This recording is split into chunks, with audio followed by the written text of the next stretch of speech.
श्री शिवाय नमस्तुभ्यं। श्री शिवाय नमस्तुभ्यं। आनंद, करुणा और वात्सल्यता लुटाता रहे, वो शिव है। चली माता पार्वती वन में प्रवेश कर गई। वन में प्रवेश कर कर उन्होंने सुना था देवऋषि नारद के मुख से,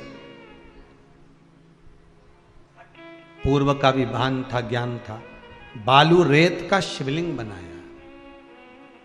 काय का शिवलिंग बनाया? बालू रेत, बालू का शिवलिंग बनाया।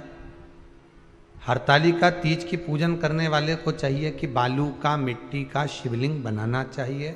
फुलेरा जो बनाया गया है ऊपर शंकर जी के ऊपर लटकाने के लिए, टांगने के लिए, उसके नीचे शिव, पार्वती, गणेश जी की सुंदर बालू की मूर्ति बना लेना चाहिए। पार्थिव लिंग का निर्माण कर लेना चाहिए। शिव की आराधना करना चाहिए।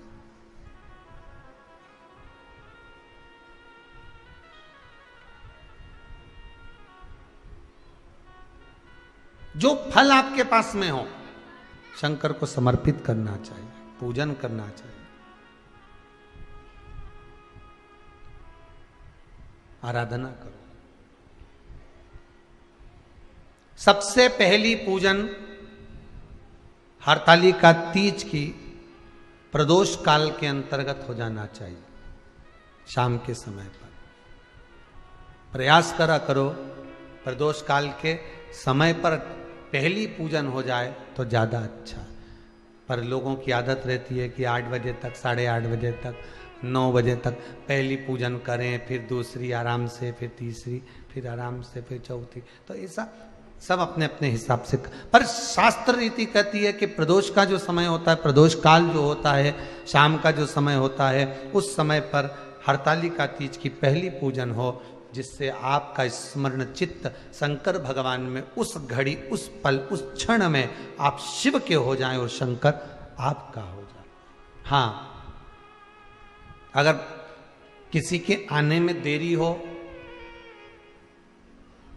कोई आ नहीं पा रहा है, बहुत देरी हो रही हो, तो हरतालिका पूजन व्रत वर्णन करता है कि शिवलिंग का निर्माण, पार्वती जी की मूर्ति का निर्माण, गणेश जी का निर्माण और फुलेरा जो बनाया हुआ है, ये प्रदोष काल के पहले बंद कर तैयार हो जाना चाहिए। प्रदोष काल के अंतर्गत फुलेरा नहीं बनना, फुलेरा पहले बन जाना चाहिए। और बहुत विशेष बात ध्यान रखिए हरतालिका तीज की, कि शंकर जी का जो अपने स्वरूप बनाया है, पाटे में, थाली में, चौकी पर, चौरंग पर जो स्वरूप बनाया है, वो पहले नहीं रखना है। पहले क्या बांधना है? फुलेरा। पहले फुलेरा बांधिए, उसके बाद उसके नीचे शंकर जी को रखिए। कई घरों में पहले शंकर जी रख देते हैं, फिर निशाना मिला के कि पंखे से मिले के फिर फुलेरा।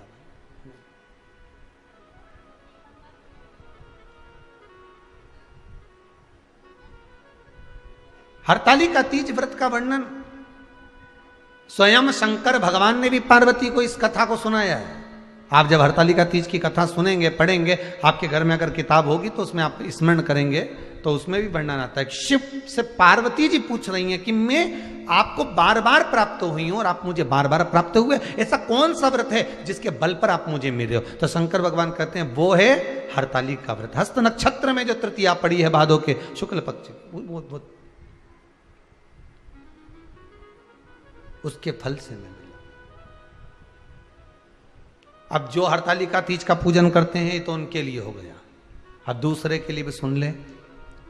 जो नारी हरतालिका तीज का पूजन नहीं करती, व्रत नहीं करती, साधना नहीं करती, उसके लिए भी कहा गया कि आप अगर ये व्रत नहीं करते हो तो एक कार्य जरूर करना, कहीं पर फुलेरा बंधा हो, हरतालिका की पूजन हो रही हो, 5 मिनट 10 मिनट निकालकर अपने आसपास के किसी पौधे में से पत्तियां लेकर या पुष्प लेकर, 5 वृक्ष की पत्ती या 5 वृक्ष के पुष्प लेकर शंकर भगवान को जब पूजन हो रही हो, 5 मिनट माताएं जब पूजन कर रही हों तब आप भी उस पुष्प को, उस पत्तियों को शंकर को समर्पित कर सकते हो। ये नहीं चढ़ा सकते तो 5 फल, फल नहीं चढ़ा सकते तो 5 कुछ भी पुष्प आदि का आप शिव को समर्पित करो, पर करो।